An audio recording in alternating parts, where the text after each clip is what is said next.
Amis, bonsoir. Avec la parution de cet ouvrage, nous voici au terme d'une belle aventure. C'est l'aventure d'un groupe qui a pleinement adhéré à un projet et s'y est complètement investi. Celui de pérenniser par l'écrit l'histoire et la mémoire d'une entreprise familiale mondialement connue qui fut en son temps et reste aujourd'hui encore l'un des fleurons de Revel, celle du Pipermin Jet. Cher à son concepteur, le président de la Société d'Histoire, notre ami Jean-Paul Calvé, ce projet, qui sans lui n'aurait pas abouti, a permis de fédérer autour de son dynamisme et 2 années durant une 50aine de personnes qui ont apporté, chacune à sa manière, leur pierre à l'édifice commun. Qu'elles en soient toutes chaleureusement remerciées, et plus particulièrement Jean-Charles Petronio pour son énorme travail de mise en conformité des fichiers, et Monsieur le maire pour son implication dans nos relations avec le groupe Bacardi Martini France. Dans la philosophie du progrès, l'être humain est un groupe. Cet ouvrage, qui fera désormais partie du patrimoine culturel revellois, ne pouvait donc être que l'œuvre d'un groupe. Dès lors, on ne saurait dissocier dans nos remerciements et notre reconnaissance tous ceux, et ils sont nombreux, qui ont fourni des documents souvent personnels ou familiaux, de ceux qui, chapitre après chapitre, ont élaboré un livre d'une rare qualité. Nous souhaitons et nous espérons tous que votre plaisir à le découvrir sera, ou aura été pour ceux qui le possèdent déjà, au moins égal au plaisir que nous avons pris à l'écrire, que vous lui réserverez l'accueil qu'incontestablement il mérite, et qu'enfin vous resterez fidèle à cette merveilleuse et incomparable liqueur qu'est le Pipermin Jet. La Société d'Histoire vient de se lancer un nouveau défi. Toujours sous la compétence de son président, elle se propose dans les 2 années à venir de réécrire une histoire de Revel la plus complète qui soit. 2 ou 3 ouvrages existent déjà sur le sujet, mais ils sont tous ou plus ou moins succincts, ou plus ou moins incomplets, ou encore plus ou moins erronés, et méritent pour cela d'être réactualisés.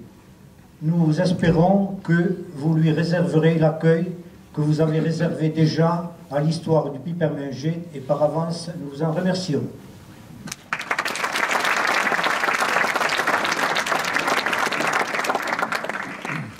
Mesdames et messieurs, bonsoir. Au nom d'Alain Chatillon, sénateur-maire, qui malheureusement n'a pas pu nous rejoindre à temps ce soir et le regrette vivement, je suis heureuse de vous accueillir dans cette salle du Ciné-Jet. Alors, comme je l'avais dit à Jean-Paul, j'étais sûre qu'elle allait être trop petite. Heureusement, nous avons la possibilité de faire une 2e séance la semaine prochaine, et je suis bien contente parce que les gens que nous avons été obligés de refuser n'étaient pas très contents, mais il faut comprendre aussi qu'on a des normes de sécurité à respecter et on se doit de le faire. Donc, merci d'être venus aussi nombreux pour cette conférence. Un grand merci à la Société d'Histoire pour leur implication dans la vie revelloise. Nous travaillons vraiment d'une façon soudée avec la municipalité. Nous sommes à leur écoute. Ils ont toujours de bons conseils, notamment pour la réhabilitation de notre centre-ville. Ils savent nous donner des conseils et nous les remercions vraiment de cela. Jet, c'est l'histoire de Revel, sans aucun doute. Et c'est vrai que votre présence ici ce soir montre que vous avez été attaché à cette histoire de la fabrique. Pour ma part, j'ai été attachée à cette fabrique puisque maman y a travaillé pendant un certain nombre d'années et j'ai grandi un petit peu dans les locaux de la fabrique ici et ensuite à la zone industrielle de la Pomme.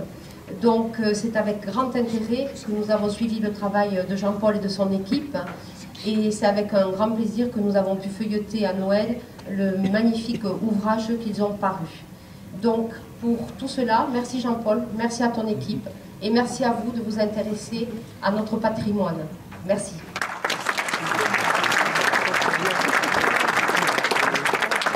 Merci Marielle.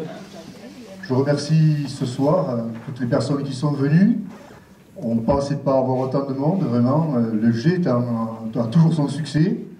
On a dû refuser du monde, donc comme tu as dit, je vous propose à tous de faire savoir à ceux qui n'ont pas pu être là ce soir que jeudi prochain, nous referons une autre conférence sur la même thématique. Je sais que Alain Châtillon aurait aimé être parmi les nôtres, mais vous le savez, il est très pris, donc il s'est excusé. Il y a le maire adjoint, il y a la conseillère régionale de la région des Pyrénées qui sont là, il y a d'autres conseillers municipaux, il y a des maires. Je remercie à tous d'être là, et il y a aussi les descendants de GIET, il y a des personnalités, je sais, qui viennent de très loin, qui même viennent d'Angleterre, qui sont des spécialistes dans tout ce qui est liqueur, et qui ne sont pas dans la filière GIET, mais ils sont très intéressés par voir cette histoire qui est formidable. Alors, pour nous, ce soir, c'était important. Quand je dis pour nous, tout ce que je dis là, c'est moi, c'est vrai que je suis un peu sur les feux de la rampe, là, mais je parle au nom des 55 personnes qui ont travaillé pour que ce travail arrive à ce résultat, un bouquin de 528 pages, où nous avons traité cela dans l'exhaustivité. Sans ces 55 personnes, je ne suis rien. Moi, j'ai juste été là, le coordonnateur, et j'ai reçu des papiers absolument exceptionnels, inédits, des choses qui étaient en fond de tiroir, même les familles, les descendants, certains ne savaient pas que ça existait. Donc, on a fédéré tout ça, on a permis ainsi que tout le monde puisse avoir accès à ces dossiers, mais surtout, ça a permis de graver sur le papier cette histoire, parce que vous savez comment c'est l'histoire. L'histoire, elle se perd, c'est souvent de la tradition orale pendant 1, 2, disons 3 générations. Au bout de 3 générations, les papiers, les documents se perdent, puis tout se perd, et puis on ne sait plus ce qui s'est passé. Là, on l'a gravé, c'est écrit, et en plus, il y a tout le patrimoine matériel qui a été en partie conservé, en quelque sorte, et qui sera déposé aux archives départementales de la Haute-Garonne, et que l'on pourra retrouver, j'espère, dans 200 ou 300 ans, ou un peu plus. Voilà, nous allons commencer, je vais vous raconter cette histoire, évidemment, je ne vais pas le faire dans le détail. On va survoler un petit peu, mais je vais essayer, ça n'a pas été facile, hein, je vais essayer de vous montrer un petit peu le parcours, comment on est arrivé à ce produit, ce nectar, je dirais, ce nectar exceptionnel, qui est le pipermingite. Alors aujourd'hui, quand on parle de pipermen, ben les gens ne savent pas ce que c'est. Nous, à Revel, on le sait, bien sûr, la fabrique, tout ça, le pipermingite, on sait ce que c'est. Maintenant, les gens connaissent le Jet 27, Jet 31, qui est un produit qui a beaucoup de succès, et qui est amené certainement à avoir encore plus de succès dans les années qui suivent. Donc, je vais vous amener dans cette histoire qui a commencé il y a plus de 220 ans environ, aux environs de 1786. Donc, je vais éteindre les lumières, je vais faire un peu de manipulation. J'espère que ça va bien se passer parce qu'on a des petits problèmes de synchronisation avec l'appareil et cet appareil que je commande. J'espère que tout ira bien, que vous serez indulgents s'il y a des petits problèmes.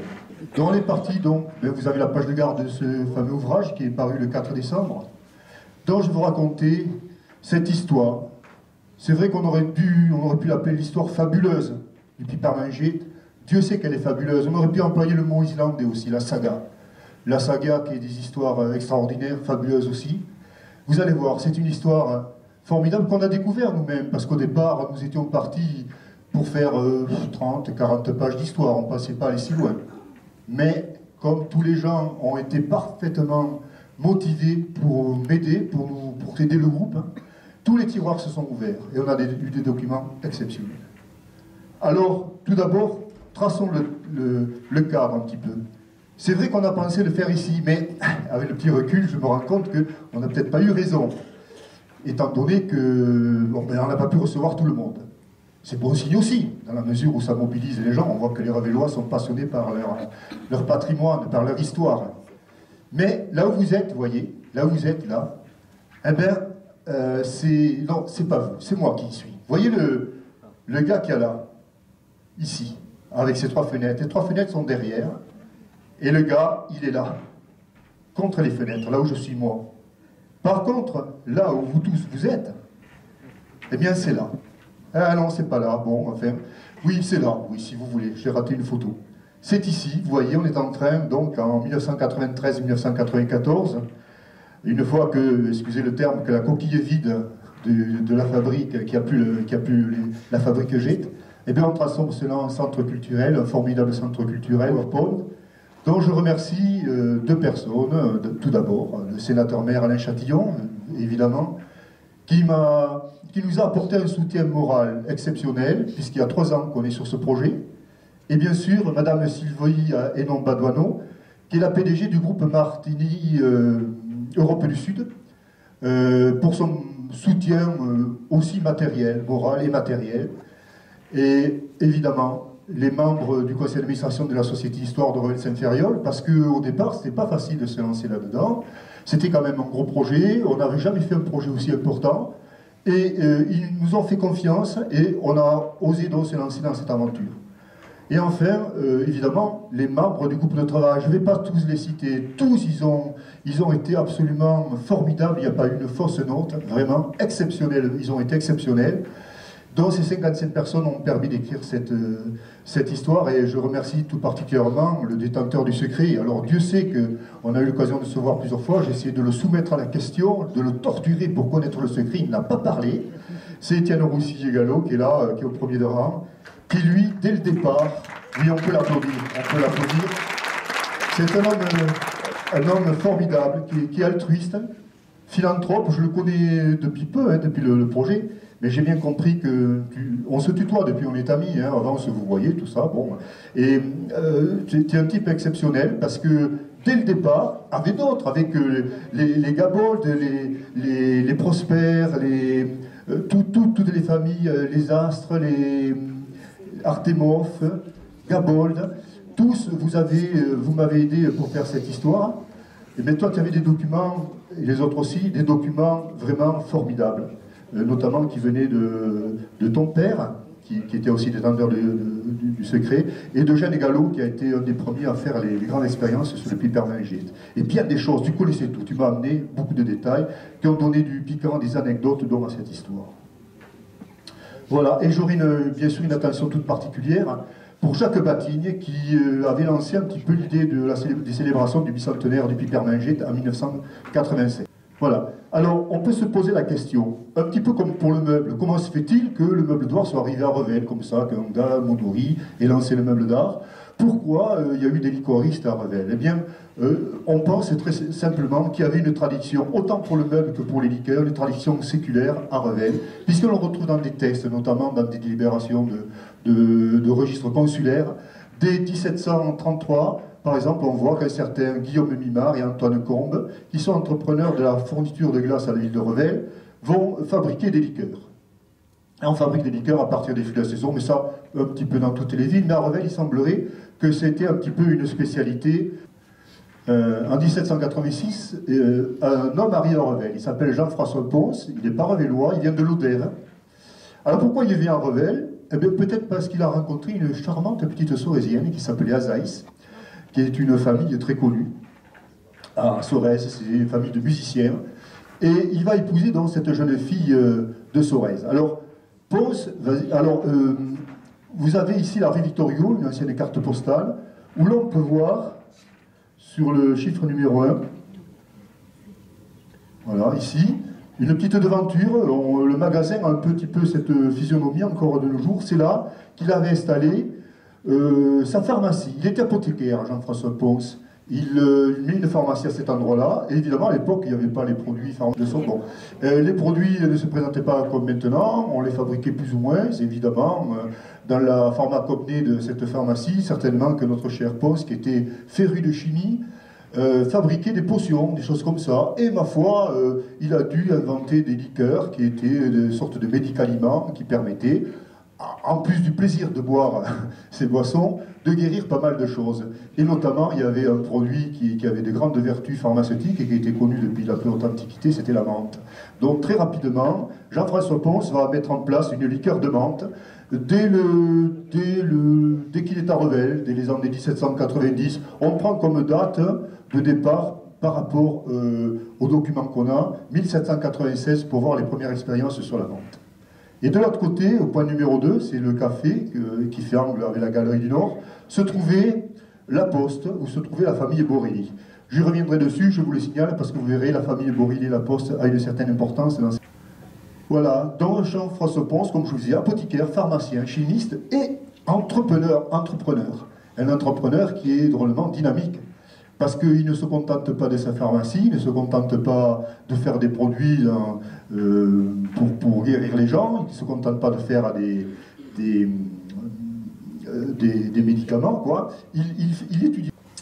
Il va aussi s'occuper de faire une minoterie sous la galerie du Levant. Enfin, je suis en avance d'une diapositive. Bon, je reviendrai tout à l'heure. Donc Ponce, lui, comme c'est quelqu'un quand même d'assez qui est intelligent, tout ça, il va rentrer dans le conseil municipal de l'époque, qui est tenu par un certain David de Beauregard, qui était le maire à l'époque de Revel, dont il est adjoint, et lorsqu'il signe, eh bien, il met Ponce adjoint, comme ça, et sur d'autres documents, quand il s'agit donc de tout son travail de pharmacien d'apothicaire, il met Ponce chimiste père. Parce qu'évidemment, il a eu un fils très rapidement et une fille. Alors, on trouve quelques documents. À cette époque-là, il n'y a pas énormément de documents pour la fin du XVIIIe et début du XIXe siècle, mais on a quelques éléments qui montrent que, par exemple, venant de Grasse, il fait venir des produits pour faire ces mélanges, ces expériences. On a aussi des bons de transport d'alcool. Alors, ce qui est intéressant, c'est qu'il y a aussi un cahier qui était dans une collection privée, un cahier qui se présente sous la forme d'un bel ouvrage bien relié, où l'on retrouve pas mal d'expériences qui sont faites dès les années 1817. Et là, on voit très bien que ils essayent, il y a des ratures, ils essayent, ça ne marche pas, il faut mettre plus de sucre, il faut mettre plus d'alcool, moins d'alcool, mettre davantage de ce produit, tout ça. Il y a des essais, des expériences, et il y a quand même pas mal de pages. Je vous en ai mis quelques-unes pour vous montrer un petit peu comment ça... Voilà, et on commence à voir des élaborations à partir de la menthe commune. Ici, c'est la menthe liqueur commune aussi. Il y a toujours des mélanges. Là, c'est l'expérience de 1813, mais la menthe a commencé à être travaillée dès 1796. Donc là, on voit que 17 ans après, il continue à faire des expériences, et vous verrez, ça va, pendant quelques décennies, ces expériences vont se faire. Alors, évidemment, on peut se demander, Ponce, où est-ce qu'il se dotait de tous ces produits? Bon, l'alcool, pas de problème. On va de le côté de la montagne, il y a plein de vignes. Ils achetaient du 3,6. Quand je voyais ça dans les documents, 3,6, je voyais qu'est-ce que c'est que le 3,6, 3,6e. Et évidemment, Étienne Rossi m'a donné la solution. Il m'a dit le 3,6, c'est l'alcool, l'alcool de verre, hein, c'est ça, grosso modo. Donc l'alcool vient de pas très loin. Le sucre, parce qu'il faut du sucre. Le sucre, il y en avait, il suffisait de le commander, ça pouvait arriver par charrette, ça venir de Bordeaux, là où c'est qu'il y avait fabrication de sucre. Évidemment, ça ne se présentait pas sous la forme de petits paquets comme maintenant, mais c'était des espèces de petits cônes, des cônes de sucre. Et la menthe, on ne sait pas trop. Alors tout à fait au début, on peut très bien penser que la menthe était cultivée sur le versant nord de la montagne Noire, et notamment très près du pont du Riat. Vous voyez le pont du Riat, vous allez la voir, le pont du Riat. Là, vous avez la route de Saint-Fé, actuelle. Vous avez la Rigole qui est là. Et là, vous voyez plein de champs. Il y a plein de champs. Alors, évidemment, la photo, c'est une photo fin 19e, début 20e siècle. Bon, on parle du début 19e siècle. Mais par analogie, par parallélisme, on peut très bien penser que dans tous ces champs, ils fabriquaient de la menthe. Ils cultivaient de la menthe. Comment on peut le dire de façon unique? Alors ça c'est les champs. Les champs, on voit très bien qu'il y a des rangées, c'est pas de la vigne là. Deux petites maisons, regardez, elle a un petit frontispice devant qui est très particulier. Et ici on voit une ferme avec des petits appentis sur le côté. Et on a retrouvé dans des documents, mais là c'est pas dans les documents de la maison Gette, mais de la maison Franck et Ressac. On a retrouvé des documents photos où on retrouve cette maison avec le petit frontispice que je vous disais, et on voit la ferme qui est là, où ils ramassent de la menthe. Voilà. Alors, les flèches, si vous voulez, ces personnages-là sont là, cette dame-là est là. Ce qui veut dire que, vous voyez, il faut faire parfois une véritable enquête policière pour essayer de trouver des éléments objectifs qui permettent... Voilà, alors ça c'est une photo de la maison Ressac, où l'on voit le tas de menthe qui est prêt à passer dans les alambics, avec un rectificateur, c'est comme ça qu'on appelle. Souvent je me référais à Étienne, il est devant, je suis sous contrôle, voilà, hein. Le spécialiste c'est lui.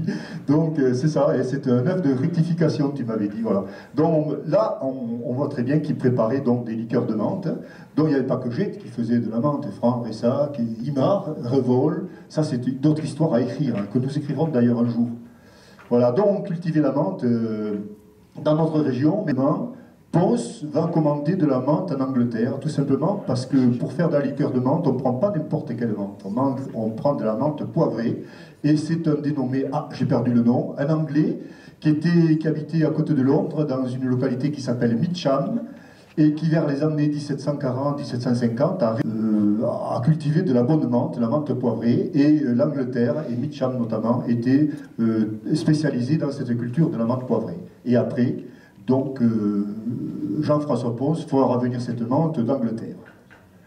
Alors, comme je vous disais tout à l'heure, j'étais un peu coupé parce que j'étais un peu trop en avance, Jean-François Pons était aussi un entrepreneur.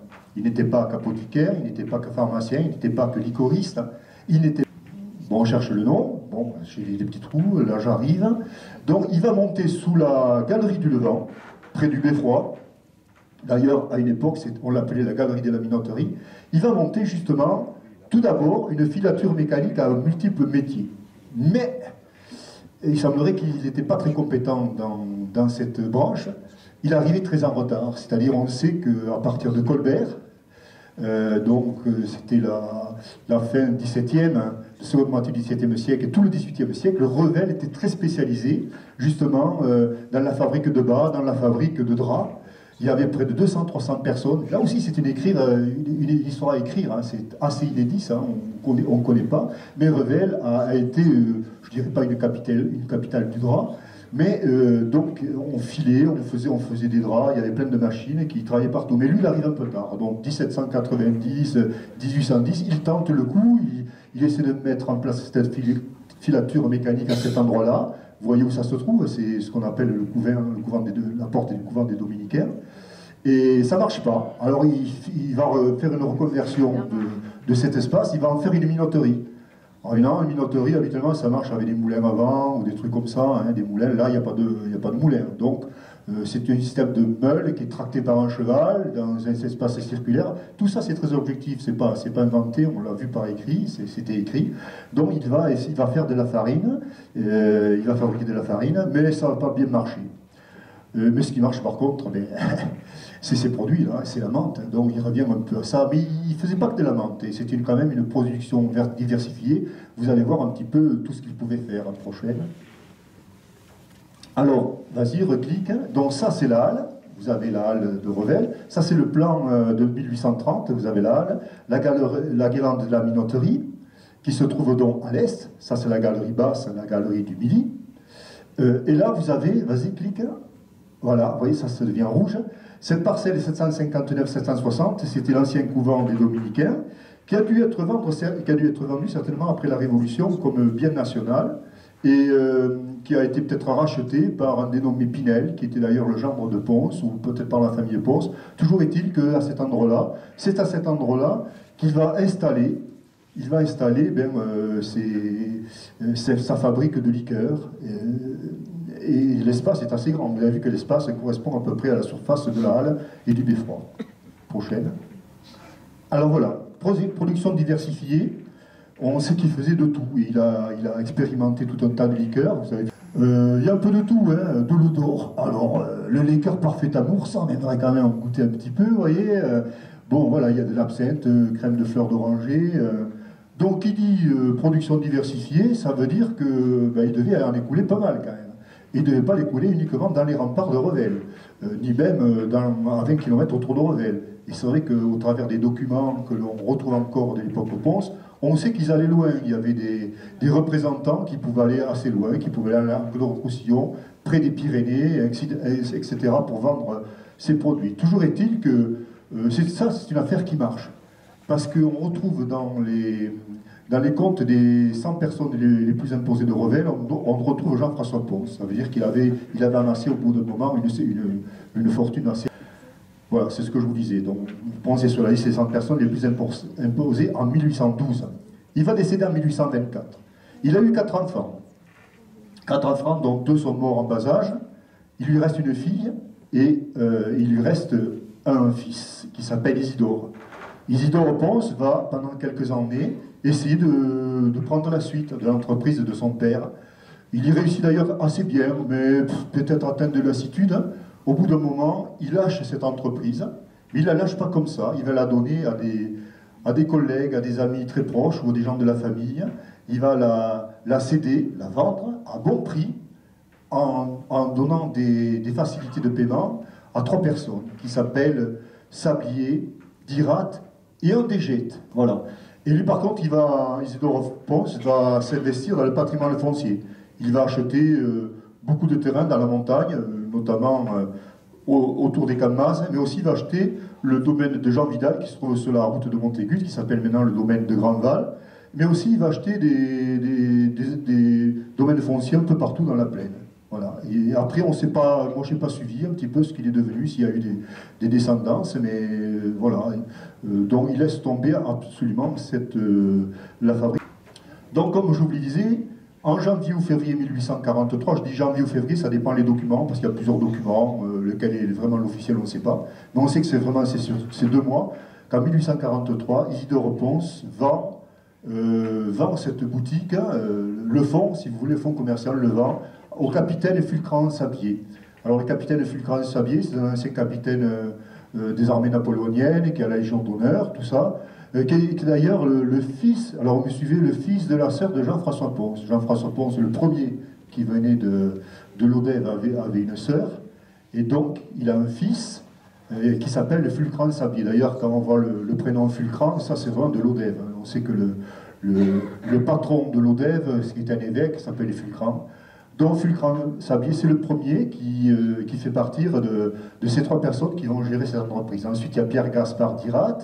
Alors là, au niveau géologique, ça a été un peu difficile de savoir. Il semblerait qu'il y ait une relation familiale entre Dirat et un des frères ou sœurs de Jean-François Ponce, mais on n'a pas retrouvé les actes d'état civil qui ont permis d'objectiver, de valider ce que je dis.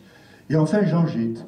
Jean Gêtes, lui, Jean Gêtes, eh bien, il arrive à Revel, je vais vous expliquer un petit peu avec son frère, et il va épouser la fille de Fulcran Sabier. Difficile à suivre un petit peu, elle s'appelle Victoire, quel beau prénom, Victoire, et elle était Fulcran Sabier, sa femme, et c'est eux qui tenaient la poste et qui étaient en face, dans la rue Victor Hugo, qui était en face de la maison de Ponce.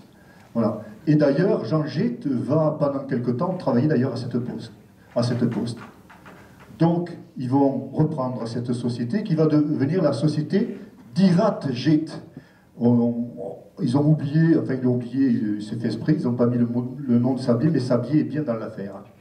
Voilà. Et un an après, en début 1844, c'est le frère de Jean Gêtes qui va rentrer dans l'entreprise. Donc, tout est prêt pour aller vers la grande aventure, vers le Piperman Gêtes-Chevet. Les Gêtes, il faut que je vous explique, je vous vais pas... Bon, les frères Gêtes, bien évidemment, ils avaient des parents. Ses parents venaient de Castelnaudary, c'était des Chauriens. Mais comme à Castelnaudary, les affaires ne marchaient pas très bien, leur père, qui s'appelle Jean-Pierre Gêtes, va venir à Revel. Et les parents de Jean-Pierre Gêtes eux-mêmes sont originaires de Saint-Félix-de-Lauragais. Et ce qui est intéressant à voir, c'est qu'ils ont dans leur famille, c'est ça l'histoire, des fois ça révèle des choses assez incroyables, ils ont dans leur famille un de ses frères, ou une de ses sœurs en tout cas, qui va épouser un Brassens, qui est à Castelnaudary, qui n'est qu'un ascendant de Georges Brassens, notre fameux chanteur-poète que l'on connaît bien. Voilà, comme quoi le monde est petit. Enfin, un Roussy qui est un de ses ascendants. Voilà. Et donc, en plus, ils auront des liens d'amitié, cette famille Gêtes aura des liens d'amitié avec un médecin réputé qui s'appelle Marfan, et un autre médecin, une autre famille qui s'appelle Ricalens, qui a de la parenté avec les Ricalens qui avaient ici à Revel. Voilà. Donc le père, Jean-Pierre Gêtes, le père de Jean et de Pierre, ils vont être apprentis dans la rue Maurice-Doury, chez M. Souris, et il veut devenir maître bourrelier. Et les frères, les fils de Jean-Pierre Gêtes, vont faire des études de commerce, très certainement pas à Revel, parce qu'encore la Providence n'a pas ses cursus à l'intérieur de cette école. Ils vont faire certainement des études de commerce à Castelnaudary, et une fois qu'ils ont empoché leur diplôme de commerce, ils vont être prêts à lancer l'entreprise que nous connaissons. Alors dans cette entreprise, les fonctions de chacun sont bien précisées. À savoir, M. Dirat, qui est spécialement chargé de la fabrication et de l'expédition. Lui, c'est en quelque sorte le détenteur du secret à l'époque. Gêtes jeune, c'est-à-dire Pierre Gêtes, qui lui va être spécialement chargé des voyages dès 1844. Et Jet est né, qui lui, va être chargé de la comptabilité et de la caisse. Lui, c'est un peu le directeur de la boîte. Hein. Voilà. Donc, pendant pas mal d'années, ça va très bien fonctionner. Et Jet Jeune va démontrer ses compétences, sa dynamique, hein, puisqu'il va partir sur les chemins, il va partir à la recherche de clients, il va aller très loin, dans des conditions parfois bloquées. Donc les quelques documents que l'on a permettent de savoir un petit peu comment ça pouvait fonctionner. C'est-à-dire on a vu qu'il y avait une production diversifiée, qui se sont spécialisés, qui commencent à travailler leur mercatique, je vais dire mercatique pour ne pas dire marketing, et ils vont, dans leur papier en tête, on va voir, il y a tout le matériel des chimistes, il y a l'encre de marine qui montre qu'on peut faire de l'exportation par la mer, il y a des petits colis, des petits paquets qui permettent d'envoyer donc les liqueurs, les tonnelés, les bouteilles. Et ensuite, on voit très bien qu'ils mettent en avant le fait qu'ils sont successeurs de Ponce. Ça, c'était certainement important pour eux, parce que Ponce avait déjà une notoriété déjà très très importante. Et alors, si vous pouvez voir sur le côté, alors ils vendent, dans ces entrepôts, ils vendent pas mal de choses, mais regardez, c'est assez curieux, ils vendent aussi des draps, des billes de billard, des jeux de dominos. Et c'est vrai que dans les documentations, on voit par exemple à Perpignan, on commande 3 jeux de billard, 4 jeux de boules, en ivoire d'éléphant, enfin à l'époque c'était autorisé. Voilà, on voit tout ça, donc c'est vrai, les documents, la documentation, c'est vraiment une machine. Alors comme je vous disais, Pierre Jet, lui, c'est le spécialiste du terrain, il va sur le terrain. Alors au début, il n'a pas trop de compétences, il a quelques petits déboires, il le dit, il a écrit des mémoires, il dit c'est pas facile, il y a la concurrence, il n'y a pas que aussi, hein, il faut être parmi les meilleurs, donner un meilleur produit au meilleur prix, dans les meilleures conditions, ainsi de suite, les clients ne sont pas toujours faciles, bon, bref. Alors il a quand même beaucoup de patience, et surtout, il est très assidu, et il croit vraiment à son métier. Et il part avec cette charrette. Alors évidemment, c'est une image de synthèse, une image qui ne correspond pas à Pierre, c'est pas Pierre Jet quoi qu'il y a dessus. La carriole, je ne sais pas si c'était exactement comme ça, à mon avis, ça devait être une carriole qui était couverte. Il y avait 2 chevaux, et dans les documents, on sait le nom des chevaux. Il s'appelle Bibi et Écureuil. Avec ces chevaux, il a beaucoup de problèmes, parce qu'il tombe assez souvent malade. Et il faut les soigner. Et puis il part avec n'importe quelle météo, c'est-à-dire on le voit du côté de Font-Romeu avec la neige, il y a des ponts qui s'effondrent, il y a des inondations, parfois il y a la carriole, les roues de la charrette qui se cassent, donc on prévient la gendarmerie, on vient les chercher, ils louent une autre carriole pour continuer, on transvase les bouteilles, ainsi de suite, c'est toute une histoire. Et on a environ 80 pages, 80 feuilles, de lui, où il écrit tout, c'est-à-dire tous les jours pratiquement, un petit peu comme les poilus de 14-18, tous les jours il fait un rapport à ses patrons, et ça part par la poste du village ou de la ville où il est, et il dit toujours à la fin, d'abord ça commence par mes chers messieurs, même à son frère, il l'appelle mes chers messieurs, donc les deux au pluriel c'est Dirat et Jean Jet, et il explique vraiment tout ce qui se passe, hein, par rapport aux clients, ce qu'il a vendu, tout ça, mais aussi c'est des trucs anecdotiques, ce que je vous dis, la roue qui est cassée, Bibi qui tombe malade, puis 3 jours plus tard c'est Écureuil, bon voilà, l'histoire de la gendarmerie. Il raconte aussi les contacts avec les clients, qu'il a rencontré un concessionnaire de Brun-Perrault, ou de, je sais pas, enfin de l'autre licoriste, hein. Pour cela aussi il a des malles de voyage, et souvent ces malles de voyage, il y a ça qui est écrit, Jet Frère, inventeur du pipermin, ça c'est plus tard quand même, hein, il manque un inventeur du pipermin, le pipermin c'est bien plus tard, hein, il s'appelle comme ça. Donc il part un peu partout, et puis ils ont déjà le savoir-faire, hein, c'est-à-dire qu'ils font des petits cadeaux aux bons clients, à madame on offre un foulard, à madame on lui offre de l'eau de Cologne, à monsieur on lui fait cadeau d'une bouteille. Des fois, la bouteille, c'est même pas de la maison, des fois, ça peut être une bouteille de Noyer Prat. Je ne fais pas de publicité, là, je ne suis pas payé par la concurrence, mais voilà, c'est ce qu'il y avait écrit. Donc voilà, il fait un travail absolument fabuleux, il travaille tellement bien qu'il va tout de suite intéresser à l'affaire. Et il va rentrer dans l'affaire, Jet Dirat et son frère Jean Jet vont le faire rentrer, vont lui augmenter les salaires tout d'abord, et ensuite il va être intéressé aux bénéfices et il aura certains pourcentages après des actions dans l'entreprise. Je passe dans les détails parce que bon, c'est pas spécialement intéressant parce que c'est plus compliqué que ça.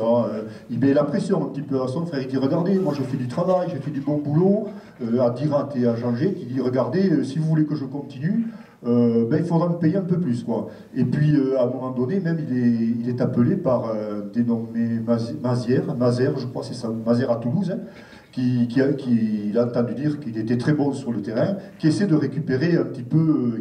Voilà, alors là on voit par exemple ici un style de lettre, mes chers messieurs, vous voyez, alors il raconte tout ça, et ici il a toutes les villes et les villages qu'il doit visiter. Voilà. Là on voit que ça se passe dans la région d'Antibes, voilà. Alors on voit à travers les comptes et les registres de comptabilité qu'il va essentiellement dans cette zone-là, c'est-à-dire grosso modo Bordeaux-Aquitaine, Midi-Pyrénées, Languedoc-Roussillon. Les chiffres que vous avez des départements, ce n'est pas les numéros des départements, c'est le nombre des clients dans les années, je dirais 1800, 1850. Alors évidemment, à cette époque-là, la fameuse bouteille n'est pas encore connue, le pipermen n'est pas connu, le nom patronymique de G n'y est pas. Dans les textes, on voit souvent apparaître le mot lamentaise. Lamentaise, bon, c'était le nom de la liqueur. Et sur les étiquettes, on mettait tout simplement crème de menthe de Dirat Jet. Ça, c'est une bouteille vraiment formidable. Je pense que c'est la seule et unique qui existe, hein, et qui a été sauvée. Il y en a eu d'autres étiquettes, parce que l'on voit dans les textes à certains moments qu'il y avait des étiquettes avec le beffroi, les armes de Revel qui étaient marquées dessus. Mais ça, donc évidemment, on a... Donc évidemment, au bout d'un moment, il y a Pierre Gaspard Dirat qui décède, et la société, il n'y a plus que les deux frères. Il y a Jean et Pierre. Donc, qui vont prendre en même cette entreprise. Donc, j'ai oublié de dire que Dirat avait été pendant pas mal de temps maire de Revel, Jean Gett avait été son adjoint, et du coup que Dirat décède, ça va être Jean Gett qui va le remplacer. Alors ça c'est intéressant à voir, c'est la société devient un peu bicéphale. Elle devient un peu bicéphale, et ils n'ont pas tout à fait le même caractère tous les deux. Ils sont frères, mais ils n'ont pas le même caractère. Mais à la limite, je dirais tant mieux. Je dirais tant mieux parce qu'ils sont complémentaires. Et cette action de la complémentarité des deux frères qui va nous amener à ce succès qu'a connu cette Mantaise, je dirais. Il n'est pas encore le pipermen Gett. Jean Gett, lui, qui est plus âgé que Pierre, lui c'est le politique, le gestionnaire, le concepteur. C'est celui qui tient un petit peu les liens de la bourse. Et Pierre, lui, c'est la dynamique sur le terrain, la multiplication des réseaux commerciaux. Lui, il dit, allez, il faut injecter de l'argent, mettre de la publicité, et ainsi de suite. Voilà, et des fois, entre les deux, il y a des problèmes. Et l'équilibre des deux, c'est bon. C'est un peut-être risquerait de trop dépenser, l'autre tient les liens de la bourse, et ça marche très bien comme ça. Et la société donc, qui devient la société Gett Frères, va très bien fonctionner pendant pas mal de temps. Alors voilà, ils se rendent compte au bout d'un moment, parce qu'ils continuent toujours avec la Mantaise pendant quelques années, hein. Donc ils se rendent compte que, et c'est marqué dans les mémoires de Pierre Gett, il dit « Je savais, mon frère savait aussi bien que moi, qu'aucune maison ne faisait la vente comme nous. Chaque fois que les clients s'adressaient à eux, ils n'avaient jamais manqué de leur conseiller de nous donner la préférence pour cet article, assurant que nous étions les rois de cette liqueur. Vous vous rendez compte, même la concurrence, à savoir Rocher Frères et Brandt-Perrault, quand ils allaient chez un client leur demandait de la menthe, ils leur disaient franchement, écoutez, franchement, achetez-la chez Gett, ils sont meilleurs que nous. Et ça, c'est marqué, et c'est très sérieux, parce qu'il y avait quand même des relations qui n'étaient pas toujours tendues entre licoristes. Et ça, moi, je l'ai trouvé à plusieurs endroits où les gens disaient, écoutez, c'est eux les meilleurs, allez-y, nous, notre produit, vous n'avez qu'à prendre autre chose. Donc, ils vont se rendre compte que la menthe, c'est ce qui est le produit porteur, ils vont en faire un produit phare. Et bien, ils vont continuer toujours à garder cette production diversifiée que je vous ai dit. Par contre, les boules de billard, tout ça, il y a longtemps qu'ils n'en vendent plus. Ils sont pas... Donc, de cette Mantaise, ils vont essayer d'en faire un produit unique. Pour en faire un produit unique, il faut sortir du... Pour cela, ils vont avoir l'idée de faire une bonne labellisation avec une marque déposée, qui sera donc, vous avez bien compris, le piper. Une forme de bouteille reconnaissable. Jusqu'à maintenant, les bouteilles avaient toutes la même forme, pratiquement, en quelque chose près. En tout cas, elles étaient faciles à fabriquer. Là, la bouteille de pipermen, avec cette forme-là, ça va être plus compliqué. Vous allez voir, ils auront quelques déboires au départ. Et ils vont avoir un support publicitaire d'avant-garde. La chance qu'ils ont, c'est qu'ils sont dans la deuxième partie du 19e siècle, où tu as tous les systèmes de reproduction, de chromatolithographie qui se mettent en place, on fait de la couleur, on peut faire absolument plein de choses. Il y a l'évolution des techniques, ils vont en profiter, ils seront toujours à l'avant-garde, ils seront toujours à la pointe. Sitôt qu'il y a un truc nouveau qui sort, paf, ils vont y aller dans la publicité, ils vont faire des étiquettes de couleurs fantastiques, et après vous verrez, il y aura les affiches, et ainsi de suite.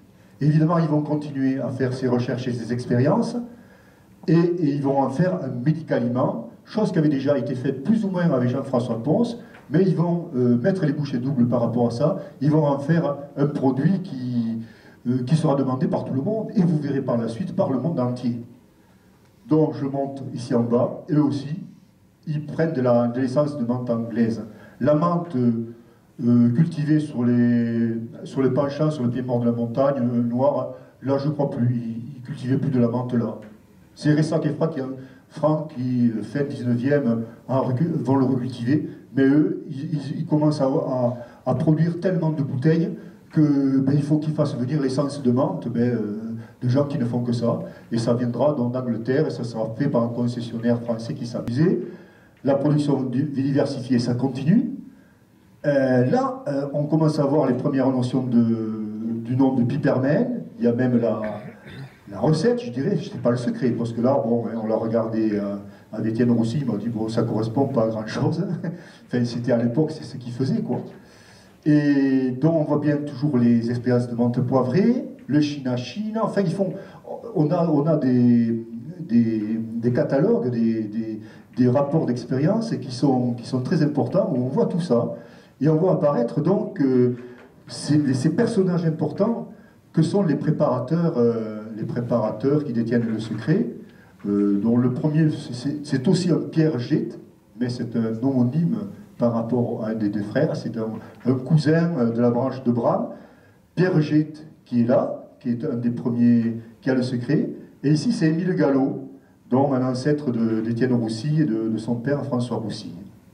Donc eux, ils vont essayer d'affiner ce produit de plus en plus, ils vont faire des mélanges, là je ne sais pas ce qui s'est passé, mais on est dans les arcanes du mystère, il y a des diverses menthes qui viennent des quatre coins du monde, enfin ainsi de suite, des mélanges savants, voilà. Et petit à petit, le produit va être c'est le, vous voyez, EG, Émile Gallo, liqueur, Pipermen, et ça c'est le registre d'Émile Gallo. Et alors là, vous avez vu, à chaque lettre, c'est dommage que ce ne soit pas dynamique, que je ne puisse pas vous tourner les pages, là. Et bien, à D, vous aurez d'autres liqueurs, ainsi de suite. Là, c'est la page du curaçao et du cacao. Alors moi, j'ai essayé de lire, essayé de voir, j'y comprends rien. Alors, donc, on a bien compris, ils ont dit, la menthe, c'est un truc exceptionnel, il faut le protéger. Pour le protéger, on va déposer une marque déposée. Cette marque déposée va être déposée au tribunal de première instance de Villefranche-de-Lauragais, où ils vont déposer l'étiquette, la petite capsule d'amont, les étiquettes, les semelles, la collerette, les signatures, et ils vont dire, ben voilà, nous maintenant, on a le monopole de ce produit, on va l'appeler le Pipermen Jet Frère, Pipermen, et on va mettre les propriétés, dans ces propriétés, ben vous voyez, il y a plein de trucs qui sont écrits essentiellement, qui montrent que ce produit est un produit, je dirais, curatif et préventif. Donc on dépose ça. On dépose aussi la bouteille au tribunal des prud'hommes, à Toulouse. Personne ne le savait, mais cette bouteille, le dépôt qui a été fait en 1868, la C83, mais ça a été fait avant, eh bien, la bouteille, vous l'avez aux archives départementales au Hôtel-de-Rome. Et je l'ai su qu'il y a qu'un an et demi. En fouinant, comme on dit, en furetant, comme on dit chez nous, il faut fouiner, fureter. Et on a retrouvé la bouteille avec cet habillage-là, exactement, et avec quelques contifs dont la bouteille est déposée, mais très rapidement, alors pas en 1868, mais à partir de 1870, 75, 1880, ils comprennent bien qu'il faut le déposer partout. Donc ils la déposent dans pas mal de pays, en Amérique, en Allemagne, certains pays africains, Amérique latine, et en Asie. En Asie, c'est un trop gros porteur, l'Asie. Et on voit par exemple ici, c'est une photo sur plaque de verre, qui montre donc la marque déposée. Alors, Japon ou Chine, voilà. Et enfin, la bouteille, évidemment, ça c'est le dépôt au prud'homme, c'est mis comme ça. Jette frères inventeurs du peppermint qui nous ont déclaré renfermer une bouteille d'une nouvelle forme de leur invention et destinée à contenir la liqueur qu'il y a eu avant. Ça, il faut le fabriquer, un truc comme ça. À l'époque, maintenant, on fait tout. Hein. À l'époque, c'était un peu compliqué à fabriquer des bouteilles comme ça. Et l'idée serait venue, d'après la tradition orale, de Jean Gét lors d'un restaurant. Il serait allé à un restaurant, alors on dit, certains vont dire à Montpellier, d'autres à Perpignan, en ayant vu une lampe à pétrole, et il a dit, mais voilà, c'est ça qu'il faut faire. Alors d'autres disent que c'est la sublimation d'un corps de femme, tout ça. Bon, enfin, on va retenir sur lui. Alors cette première bouteille a quelques petits problèmes quand même. Alors, quand on la voit, c'est vrai qu'on dit c'est une bouteille comme une autre. Bon, on voit bien qu'il y a des bulles d'air dans la pâte de verre. Elle est un peu empâtée, des fois, elle penche la symétrie, vous savez, ça part un peu de l'autre côté. Et on voit qu'au goulot, ici, il y a un petit souci. On dirait que le goulot s'est enfoncé. Alors on a l'impression que c'est fait en 2 temps, 3 mouvements. Il y a beaucoup de traces, il y a des traces de rayures. Un des gros problèmes, qui peut-être n'en était pas pour l'époque, mais maintenant c'est important. Vide, elle pèse quand même 1,250 kg. Je peux vous dire qu'on a la mer, ça pèse. Hein. Alors vous y mettez le peppermint dedans, 70 centilitres, c'est 2 kg. La bouteille, c'est 2 kg. Quand vous avez un petit verre pour remplir, une bouteille de 2 kg, bon, bonjour. Voilà, ça c'est les premières bouteilles. Évidemment, très rapidement, ils vont changer de fabricant. En fait, de modèle, en tout cas, il y aura un modèle de cette génération qui sera beaucoup plus léger, beaucoup plus commode. Le problème de ces bouteilles, et on le voit dans des écrits, moi je l'ai lu à 3 fois, quoi. Je l'ai lu à 3 fois. Il y a un gars qui se plaint, il habite du côté de Sète, il dit Messieurs Gét, ça ne va pas du tout, vous m'avez envoyé des bouteilles. Quand on essaie d'enlever le bouchon avec le tire-bouchon, là, et qu'on tire, pouf, il y a le goulot qui s'en va. Et vous vous rendez compte un peu le truc, vous ouvrez une bouteille de chocolat, pas c'est le goulot qui reste, voilà. Mais à l'époque, bon, c'était normal, bon, il se plaignait, on devait changer la bouteille, un truc comme ça. Des fois, il y avait des petits soucis, c'est vrai qu'au début, beaucoup de problèmes, on voit dans le texte, pour stabiliser la coloration. Ils voulaient faire du vert, mais je crois que ça a été même assez tardif, pour stabiliser la couleur. Hein. Parce que le vert, au bout d'un moment, il devient jaune, quoi. Que vous le mettez un peu au soleil. Alors des fois, les gens, ils ne vendaient pas les bouteilles de suite, hein, dans les magasins, ça restait un peu en devanture, puis le verre partait, et puis il y a des lettres, ils écoutaient nous, les clients, ils aiment bien que ça soit vert, quoi. La menthe, il faut que ça soit vert. Bon, alors ils essaient de stabiliser, ils font des recherches, tout ça, et dans certains papiers, en marge, on met que ce qui allait bien à l'époque pour que le verre tienne, c'était l'arsenic. Mais ils disent, il ne faut pas mettre. Ils le savent, l'arsenic, il ne faut pas, quoi. Peut-être depuis Napoléon, peut-être, je ne sais pas, mais vous savez, on dit qu'il a été intoxiqué à l'arsenic, mais je suppose que ce n'est pas tout à fait vrai. Donc voilà, donc il y a quand même des problèmes, quoi. Des bouteilles qui se cassent, ils sont mal emballées, c'est quand même dans des chariots un peu comme ça, ouais. Donc des bouteilles qui se rayent. Donc il faut une bouteille de seconde génération. Seconde génération, ça va mieux, 790 grammes. On l'a échappé belle. La bouteille est beaucoup plus fine, mais elle a une forme tout à fait différente, beaucoup plus fine, moins évasée. Mais moi, les premières bouteilles, j'aimais bien. Enfin, j'en ai eu entre les mains.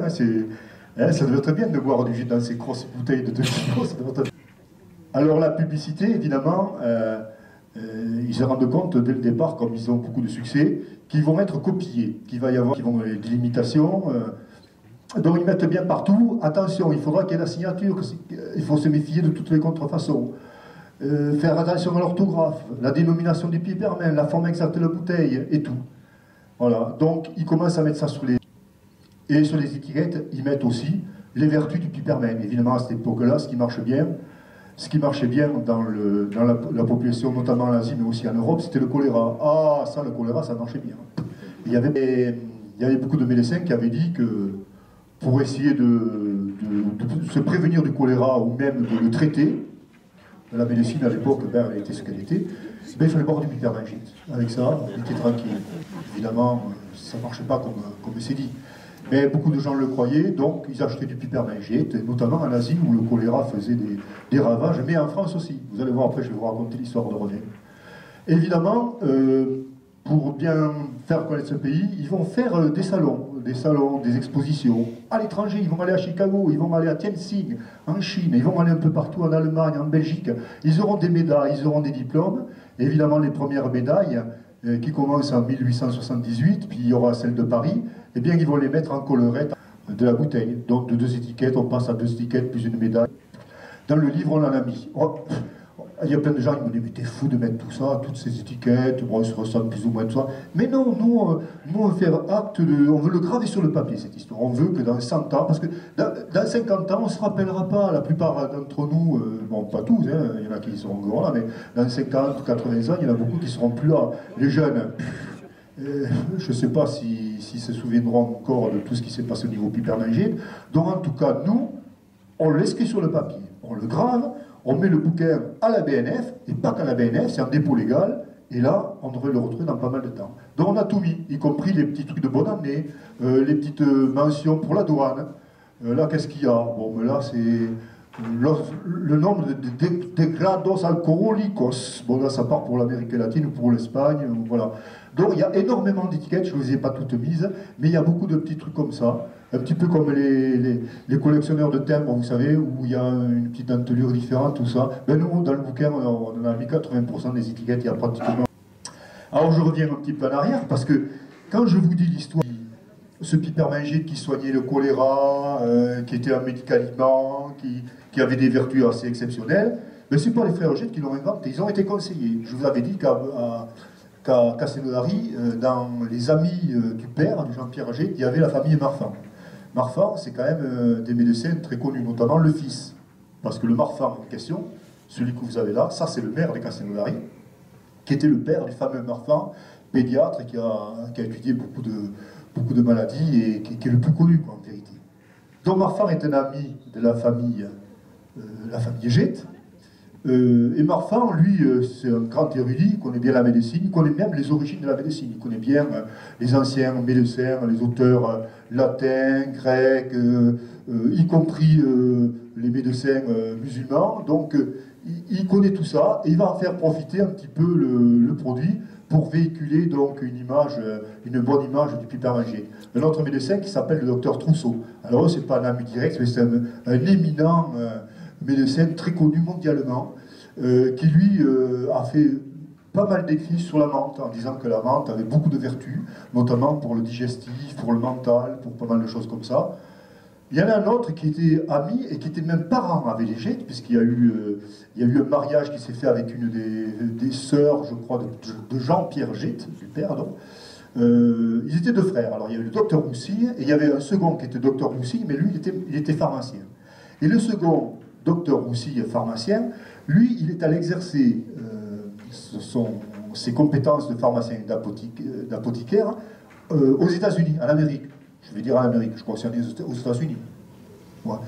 Et là-bas, pareil, hein, ça marchait pareil.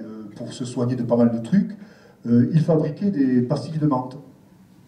Et qu'il appelait, ces pastilles de menthe, il les appelait, mais du vrai nom anglais, Papermint. Avec un E, Pepper. Voilà. Et lui, il dit, ben écoutez, Papermint, ça existait déjà, mais ça donnerait un truc un peu exotique, de l'appeler en un seul mot, Pipermint. Donc là, ça vient de ça vient de son frère. Alors lui, on n'a pas le portrait de son frère, le pharmacien. Lui, en vérité, c'est pas lui qui a donné l'idée, mais c'est son frère. Donc, lui va donner le mot Pipermint, enfin son frère.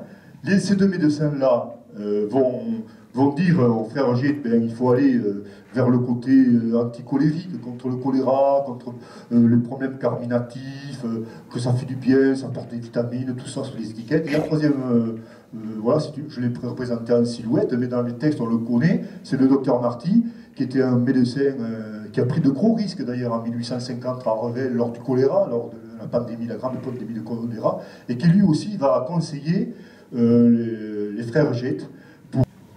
Alors, Marfan et Trousseau vont puiser aussi leur savoir un petit peu sur les médecins anciens, qu'ils soient romains, qu'ils soient grecs comme Galien ou Martial. Alors lui, bon, excusez-moi, hein, je l'ai mis comme essai, parce que précédemment on met des points des suspensions, mais disons-le, bon, c'est ce que c'est que roter. Bon, la menthe, pas vrai, fait roter.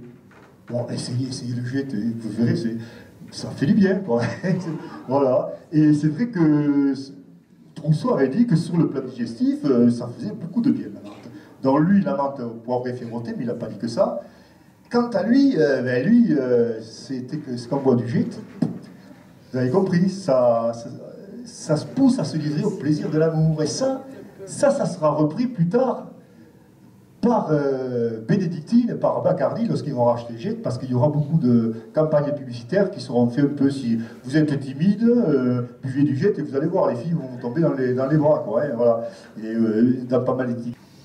Et enfin, il y en a d'autres qui sont moins connus et qu'on repère moins sur les étiquettes, qui n'y sont pas d'ailleurs sur les étiquettes, mais qu'on retrouve dans certains textes, dans certains documents retrouvés dans les dossiers de chez Gîte. C'est le fameux Mattioli, qui est le médecin botaniste italien, et Dioscoride. Voilà, je vous laisse. Voilà, alors ça débouche les conduits du cerveau et chasse les morosités causées par l'épaississement des fluides nerveux. Vous avez vu, si vous avez mal à la tête, hein? Buvez-en. Qui c'est qui n'a jamais bu du Gîte? Voilà, je savais qu'en la posant comme ça, personne ne lèverait le... Alors le choléra à Revel, c'est en 1854. Ça arrive le 25 août. Ça se finit fin septembre. 5 semaines. 5 semaines, 700 morts. Vous avez compris à Revel? 700 morts. Ça commence du côté de l'église de Notre-Dame, là, la rue de Dreuil. La rue Notre-Dame, la rue de Dreuil. Là où c'est que ça commence vraiment aussi, c'est du côté de la Poste actuellement. Ça rentre à l'intérieur et là, carnage.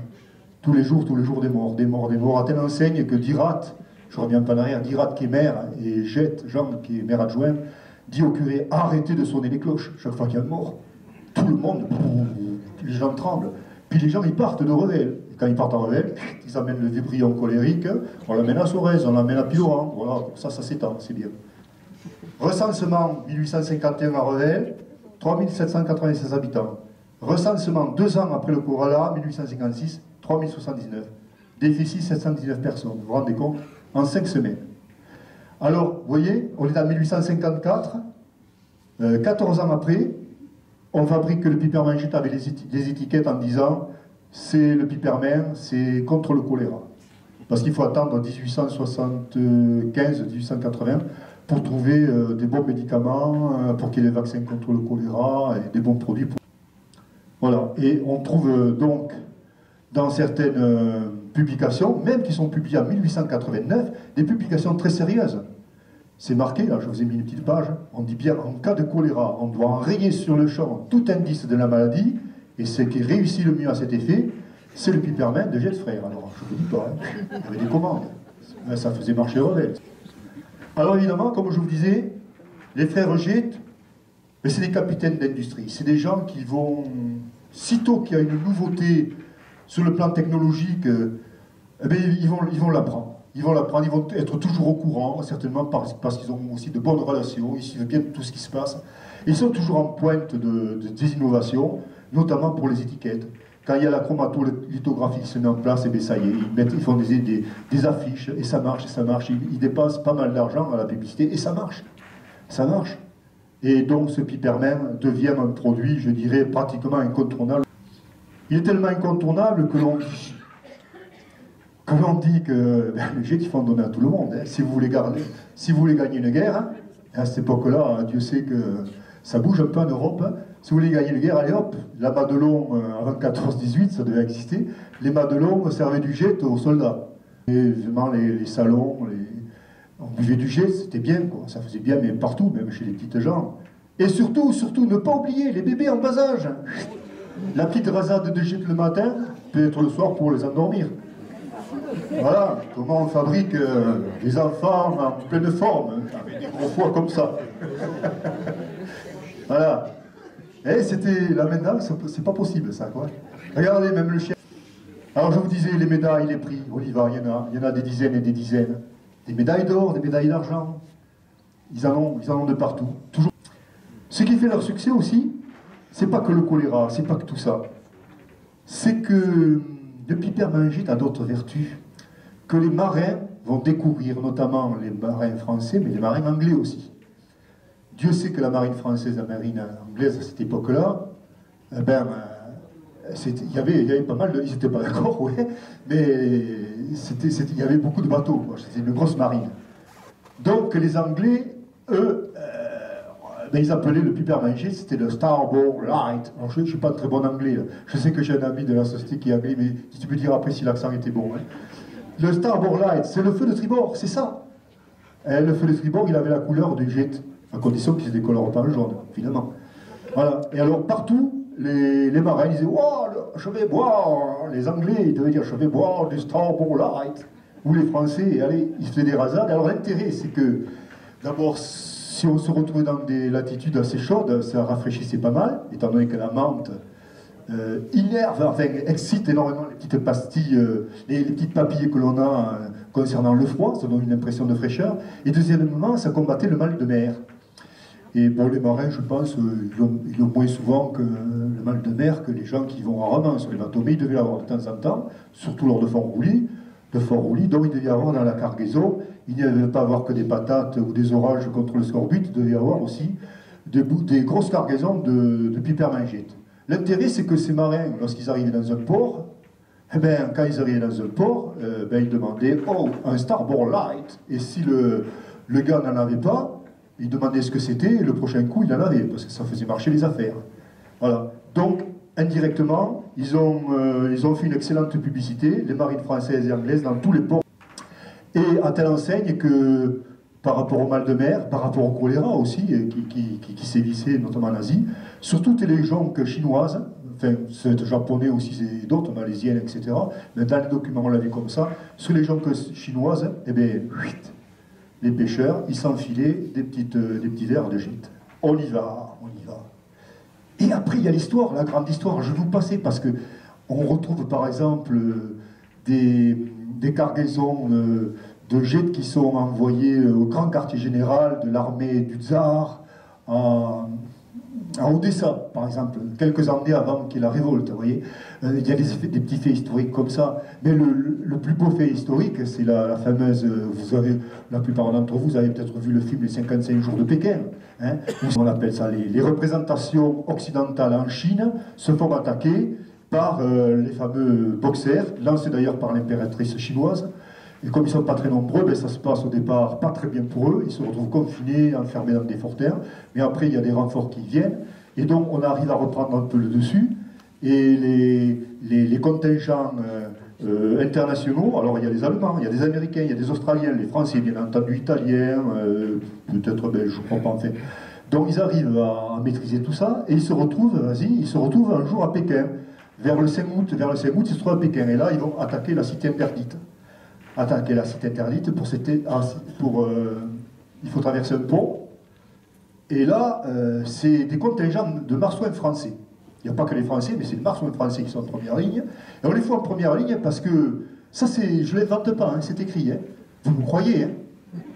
Bon, alors c'est écrit, c'est le journal de marche du colonel je ne sais plus quoi qui dit « Ouais, les marsouins français, ils sont montés, ils ont fait un assaut absolument exceptionnel, ils ont complètement renversé les défenses des boxers, tout simplement parce qu'ils voulaient libérer la bouteille de pipermangite. » Vous savez ce que c'est, ça? C'est une stupa, c'est un temple bouddhiste qui date du 7e, 8e siècle. Et puis, voilà une vision. Miracle!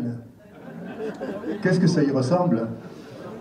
Bon, le bouchon, il n'est pas très bien fait, mais voilà. Alors, ces marsouins français, ils ont dit, c'est pas possible. On a les boxers qui nous ont pris la bouteille de pipermangite, et nous, on est sur les bateaux, tout ça, on en a besoin pour le mal de mer. Allez, hop, ils attaquent, hein, et en quelques heures, tout ça s'est enfoncé, c'est impeccable, ils prennent la cité interdite. Voilà. Donc, ça, c'est quand même ça, il fallait que je vous raconte, hein, c'est fou. Alors, là, je reviens de nouveau un petit peu en arrière, parce que je le traite un petit peu par thématique. On en était resté un petit peu, vous savez, à la fabrique qui se trouvait sous les couverts, avec jet et dirate. Évidemment, à un moment donné, vers 1855, 1860, ils peuvent plus rester là-dedans, parce que l'activité est énorme, donc il faut qu'ils trouvent des locaux beaucoup plus grands. Donc ils vont acheter sur le tour de ville de Revel, à l'endroit où se trouvaient les fossés, ici se trouvaient les remparts, la rue des Escoussières. La rue des Escoussières, c'est la rue qui est derrière. Vous voyez, là, on a le plan autrement. Ça, c'est le boulevard Carnot. La rue des Escoussières. Là, il y avait les remparts. Et là, les fossés. Là, maintenant, vous avez le parking avec le petit jardin. Et là, c'est là où nous sommes. Là, nous sommes là, à peu près, si vous voulez. Voilà. Et là, à l'époque, il y avait des jardins. Alors, où on est. Donc, c'est les fossés, ils sont comblés. Et à l'époque, il y avait l'hôtel qui s'appelle l'hôtel de l'Europe.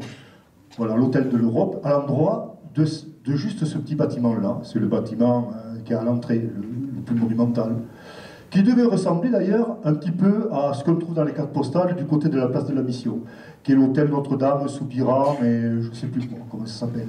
Des hôtels comme ça, il y en a plein qui se sont mis en place autour de ville de Revel à partir des années 1780-1790, tout simplement parce qu'avant tout le trafic passait par le centre-ville et après ils ont fait le tour de ville, ils ont comblé les fossés, enlevé les remparts, donc toute la circulation était à l'extérieur et les gens doivent aller dans des hôtels. Donc l'hôtel de l'Europe, c'était ça, c'était juste cette partie 64, et après ils vont l'agrandir. Voilà une autre vue. Donc au départ, c'est ça l'hôtel de l'Europe. Ils vont en surface. Vers les années 1850, c'est le départ, puis 1869, puis 1886, puis... Voilà, et ensuite je vous mettrai rapidement quelques vues. Bon, c'est là, vous les avez vues sous forme de carte postale. Bon, là, c'est là où je suis, là, actuellement, hein, ici. Voilà, ça c'est le plan des alambics, alambics et gros. Là aussi, ils étaient à la pointe. C'est la première fois qu'on faisait des alambics de cette capacité. On avait même l'eau stérile, enfin, il y avait l'eau sous pression, des systèmes. D'autres vues, quelques vieilles photos, comment c'était, les systèmes d'embouteillage, les systèmes de vapeur avec les grandes cheminées, les trucs motrices pour entraîner des machines, pour envoyer l'eau sous pression. Les chariots qui amenaient du bois, des caisses, et toujours ils ont cherché à l'efficience, c'est-à-dire d'être les meilleurs, à savoir avoir la meilleure menthe, c'est la marque Patterson à Londres, à côté de Londres à Mitcham, le meilleur alcool, l'eau, toujours de l'eau stérile, de l'eau très très propre, hein.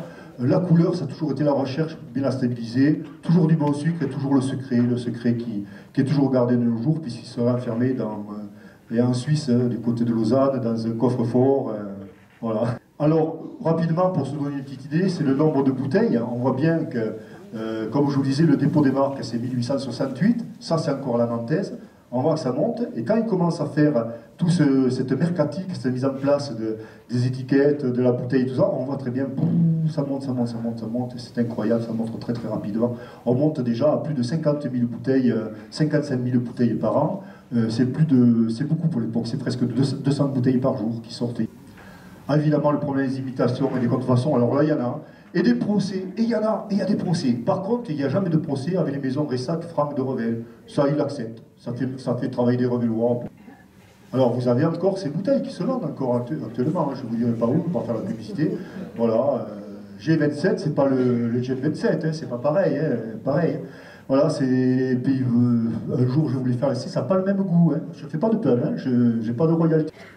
Alors ensuite, c'est les vieilles photos aussi qui sont toutes parlantes. On voit très bien un petit peu la cargaison qui partait avec des chariots. D'ailleurs, on a un chariot qui sera bientôt exposé. Ils sont en train de l'arranger au parc municipal. On a réussi à en récupérer un de vrai, un de GT.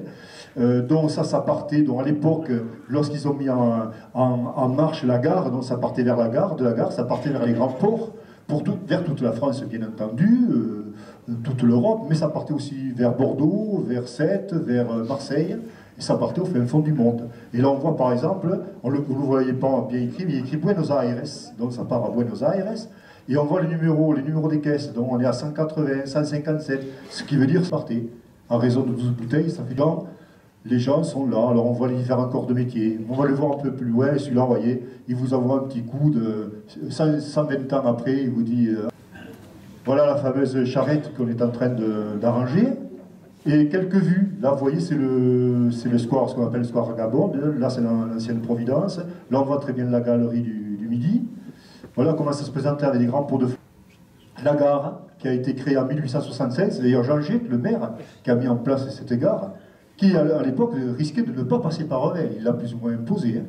Donc, voilà la gare qui permettait donc, évidemment... d'amener beaucoup de choses. D'abord d'amener le sucre, l'alcool, les planches, et même les planches qui venaient de Castres ou d'Albi. Et enfin le jet qui était distribué absolument dans tout le monde.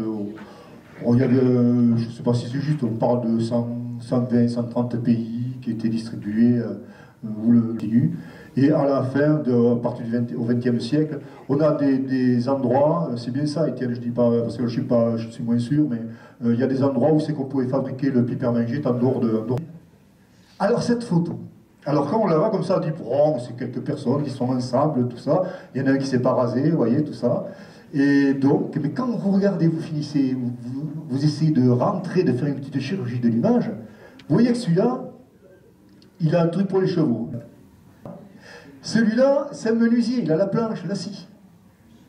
Celle-là, on le voit mal, mais elle reçoit la bouteille, celle-là nettoie la bouteille, celle-là, elle met peut-être une étiquette, celle-là met une autre étiquette, puis une autre étiquette, celle-là coupe le bouchon. Celle-là, c'est les administratifs. Lui, c'est Émile Gallo, c'est le tenteur du secret. Lui, peut-être un contremaître. Donc, c'est une photo, il y a un scénario, quoi. Ils ont fait une photo pour expliquer tous les corps de métier qu'il y avait dans ces... Voilà encore autre photo, là on voit l'endroit où c'est qu'on faisait les caisses. Celle-là aussi intéressante, vous voyez cette photo, voilà l'agrandissement. On voit l'espèce de barbecue, si vous voulez, je vais l'appeler comme ça. C'est chauffé, il doit y avoir des charbons de bois, c'est chauffé. Dedans il y a de la cire, et là on plonge la bouteille dans la cire pour cacheter le... Et enfin, c'est là qu'on se rend compte. On a récupéré quand même pas mal de plaques qui étaient des pochoirs pour peindre... au pochoir, donc les destinations des caisses, on voit que ça partait partout, quoi. Alors il y avait d'abord la dénomination de ce qu'il y avait à l'intérieur, mais aussi l'endroit où ça allait, Shanghai, Bucarest, Tamatave, ainsi de suite, passe l'autre, Buenos Aires. Voilà, on revoit Djibouti, on continue, Méa, Buenos Aires. Alors ça, c'est plutôt fin 19e, c'était comment on conditionnait les bouteilles. Le problème, évidemment, c'était de les protéger, il y avait des petits paillons, on mettait tout ça. Évidemment, en 1889, Pierre va décéder. Il va laisser un garçon et 4 filles. Seules 2 filles vont survivre et vont assurer la descendance des familles Astre et Astor. Et quant à Jean Gette, décède lui le 18 avril 1900, il aura 3 garçons, 3 filles. Seules 2 filles vont assurer la descendance, c'est-à-dire on ne retrouve plus le nom de Gette dans les descendances. Ça a donné les familles Gabold et Prosper, mais après, il y en a d'autres qui prendront des postes à responsabilité, comme les familles Prosper. Donc, les frères Gette ont décédé. Il reste un des fils de Jean Gette qui s'appelle Auguste, qui pendant quelque temps assure la direction. Donc, ce sont les gendres et les filles des frères Gette qui vont prendre en main cette entreprise qui va s'appeler le Piperman, tout court. On ne peut pas mettre Gette, ils auraient voulu mettre le Piperman Gette ou la société du Piperman Gette. À cette époque-là, c'est interdit de mettre le nom non patronymique pour désigner une société commerciale. Donc on l'appelle le Piperman. Alors à l'époque, les frères Gette avaient dit que ce serait bien que vous appeliez Société des enfants et gendres de Gette frères, mais ils ne pourront pas le faire. Donc c'est la société de l'ASA, le Piperman, qui va naître le 27 janvier 1901 et qui va connaître des bons moments, avec des directeurs, des sous-directeurs, des PDG, des gens de très grande qualité qui vont essayer à bout de bras de maintenir l'activité, qui vont continuer un petit peu dans la lignée des frères Gette, à savoir faire beaucoup de publicité, ça c'est vraiment moi je n'aurais jamais qu'on réussissait à faire marcher les affaires uniquement avec la publicité, mais on voit que sitôt qu'on baisse la publicité, ben, ça marche moins bien. Puis il y a la concurrence, les goûts changent, ainsi de suite, c'est un peu compliqué. Donc ils sont plusieurs, dont le nom, donc vous avez Auguste Gette qui est là, qui est le fils de Jean Gette, Louis Gabold, Gabriel Malater, Astor, Gabold, Prosper, Martin, tout ça ce sont des personnalités qui vont vivre, j'en oublie, excusez-moi si j'oublie, parce que j'ai des descendants des familles, et là, il y en a, voilà, j'ai peut-être oublié des personnes, mais voilà les principaux personnages qui au début du XXe siècle, jusqu'aux années 1960, même 1980, vont faire fonctionner. Bon, je vous montre un petit peu tout le travail qu'on a fait. Bon, il y a des Roger Martin, des Astres, il y a beaucoup de gens qui vont prendre des postes de direction. La guerre va arriver, 14-18, il y en a qui vont partir à la guerre, il y en a qui seront prisonniers. Enfin, c'est très compliqué. On a réussi quand même à faire un tableau assez complet et de retrouver tout ça grâce aux archives qui étaient un peu partout. Hein. Ça a été vraiment un travail d'assemblage des bouteilles. Alors vous avez vu qu'il y avait des bouteilles des fois, c'était fait lorsqu'il y avait beaucoup de roulis pour le gros mal de mer. Donc c'était des magnums qui étaient quand même un petit peu pour la publicité. Alors là j'ai mis ça pour me rappeler, parce que j'en ai pas parlé jusqu'à maintenant, il faut parler de la dimension sociale de l'entreprise GET, déjà dès les frères GET. Vous savez que la deuxième partie du 19e siècle, les conditions étaient très difficiles pour les ouvriers, les conditions vraiment très très difficiles. Et bien dans l'entreprise GET, on voit que lorsque quelqu'un est malade, on s'en occupe. On voit que lorsqu'il y a un homme qui décède, eh bien, la veuve a ce qu'il faut. On donne de l'argent aux enfants pour qu'ils puissent apprendre à l'école. Quelqu'un qui est très malade, je me souviens en particulier d'un représentant qui se trouvait dans le sud de la France, qui était tombé gravement malade et bien, pendant au moins 10 ans, et je l'ai suivi pendant 10 ans, j'ai eu cette chance de pouvoir suivre tout ça. Pendant 10 ans, sans travailler, il a reçu ce salaire.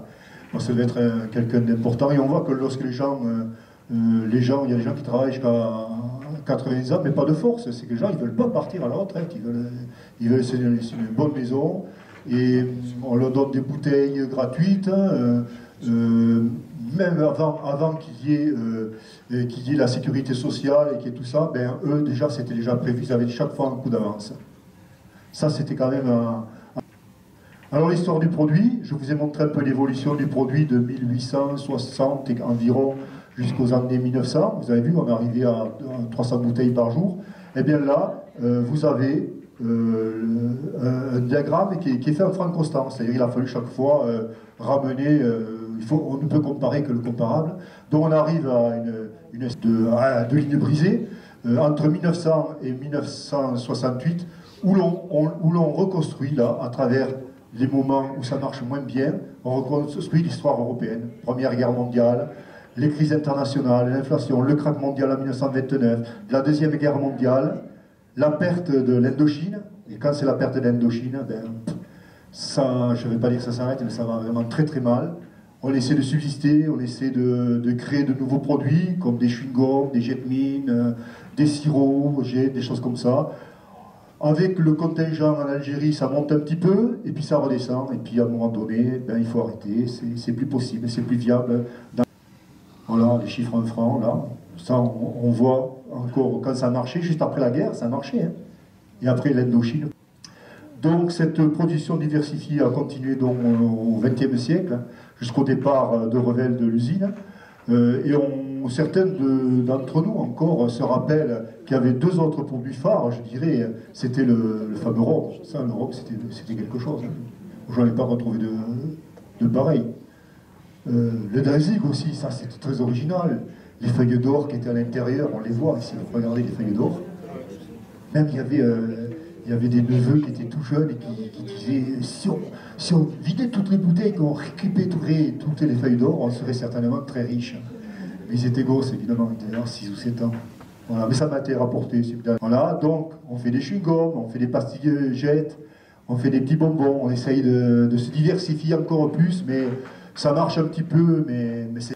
Alors là où c'est qu'ils ont été très bons, et notamment les frères G, mais aussi et surtout la SA, la Société anonyme du Pipervel G, au début du XXe siècle, c'est les affiches. Et là, ils ne vont pas les idées. Ils vont prendre les meilleurs affichistes qui existent au moment, les Chéré, vas-y, je crois qu'il y a les noms apparaissent. Vous avez les Chéré c'est le plus connu, Drancy, Capiello, Wildorf, Le Caire, aussi, j'en passe, Capella, Dilem, Ozol. Ça, c'est des gens, vous allez, bon, comme ça, pour certains d'entre vous, le nom vous dit rien, vous allez sur Internet, vous tapez un nom, ils sont connus, c'est des gens qui ont le haut du pavé et qui font des affiches excellentes. Voilà, c'est rigolo ça, hein. Voilà, bon. Voilà, alors la chérette, regardez, parce que ça aussi on l'a trouvé. C'est ça qui est... Moi, pendant 3 ans, d'abord il me tardait d'arriver à ce jour-là où nous pourrions, nous, tout le groupe de travail, vous présenter ce travail. Il me tardait, parce que ça a été quand même un gros boulot de recherche, de référence. Ça demandait du temps. Pardon ma femme qui est à côté, c'est vrai que des fois elle râlait un petit peu. Mais bon... Moi, pendant 3 ans, j'avais un sapin de Noël devant mes yeux, et chaque fois j'avais un petit cadeau qui était pendu sur la branche. Quand je dis cadeau, c'est pas des cadeaux numéraires, je reviens sur Internet, on tape sur Internet, un jour on tape Pipervel G, un jour on tape Chéré, un truc comme ça, et un jour, paf, parce que ça c'était complètement inédit, même parmi tous les descendants G, un jour on tombe sur cette photo. Et dans le dossier Chéré, on dit, oh, qu'est-ce qu'elle ressemble à la Chérette. Évidemment, on lit. C'était le modèle de Chéré. C'était une Danoise, une danseuse, regardez qu'elle est belle, hein, en plus avec cette coiffure que l'on retrouve d'ailleurs dans la peinture de Chéri. Et tout le reste, et le sapin de Noël, je peux vous dire, il s'est illuminé par... Et ensuite, Pipermingit, ce n'est pas que des affiches, c'est aussi des grands peintres, comme Cézanne, comme Artemoff, comme Briata, Morigno, Jacqui, et Déodat de Séverac, qui avait fait la valse Pipermingit. Mais ça, c'était... les frères Gite étaient déjà décédés. C'était pour Auguste Gite qui l'a fait. Et là, je voulais vous passer les films, avec le son et tout, parce que ça, c'est des films. Et on l'a essayé avec mon ami Michel Gau, qui nous a fortement aidé d'ailleurs à sortir le livre, à donner ce bel écrin pour mettre les virgules où il fallait, les accents soulignés. Et avec Michel, cet après-midi, on a essayé de lancer ça. C'est dommage, ça valait vraiment le coup, mais bon, c'était pas bien audible, quoi. Ça faisait beaucoup de bruit, c'est pas terrible. Mais vous avez une publicité qui doit dater des années 1940, et qui passait, 1930, et qui passait dans les cinémas. Un beaucoup plus récent, où l'on voit un couple, évidemment, qui s'éclate avec le jet sur un bateau, peut-être au large des rivages corses, et ça, Salvador Dali. Alors celui-là, je regrette vraiment que vous puissiez pas le voir. Habituel. Je l'use uniquement dans des moments de très grand compromis sentimental. Le titre, c'est un destin aphrodisiaque. Dans chacun des vers doit contenir du pipermine. Et à l'intérieur de chaque viscosité piperminesque doit contenir une mouche morte, afin qu'au moment de la cristallisation du pipermine, les yeux paraboliques des mouches restent gravés comme dans un fossile atavique. L'importance du Pipermingit. On continue. Et ensuite, donc ça, messagerie maritime, ça c'est les gros bateaux, hein, c'est les grandes compagnies transatlantiques, tout ça. Eh ben, il y avait la publicité de Pipermingit sur des petites cartes postales qui étaient vendues certainement à l'intérieur de ces paquebots. Et ensuite, là, alors ça, on en a des dizaines de toutes les villes de France où vous retrouvez les publicités urbaines, voilà, Pipermen. Et regardez, c'est presque, il prépare l'avenir, la fusion Pipermen bénédictine, voilà. Et ça, sur les tramways, il y en avait plein. On l'avait même sur la Tour Eiffel. Les petits dessins. Alors aussi, ils sont toujours dans l'actualité. Là, c'est la mort du roi de Dahomey. Bon, et ils disent que s'il avait bu un peu plus de jet, il ne serait pas mort si vite. Voilà.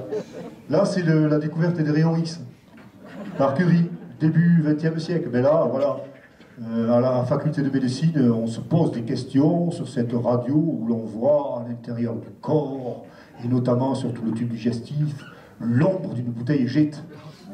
Et alors ça, des trucs comme ça, il y en a. Non, ça c'est la perte de l'Indochine. Bouf, ça descend. 1954, c'est l'Indochine, 53-54. Voilà.